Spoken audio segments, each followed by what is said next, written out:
So what you can also do is generate out reference list as necessary inside of Kimi. Let's say, for example, I'm going to go ahead and take this reference list right here, which is in a certain format. So you can simply go ahead and paste. And let's say, for example, say, now give me this reference list in MLA format right here, just like this. Once you go ahead and then hit on send, then what happens is that it will simply go ahead and give this reference list right here in MLA format, as you can see right here.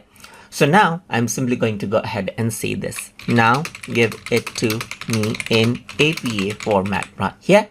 Then if I were to go ahead and send, then it'll go ahead and give me that in APA format now right here. So it says here is the reference list now in APA format, just like this. So now you can simply go ahead and say this. Now give it to me in Harvard referencing style and with indexed citations as well. So if I were to actually go ahead and do that right here, then what happens is that now it'll give it to me in reference style right here, along with the index referencing as well. So you can see that it is generating everything in Harvard referencing style right here, just like this. And there are the index citation example right here, just like this, for that as well. So that is how you can create a reference list inside of Kimi.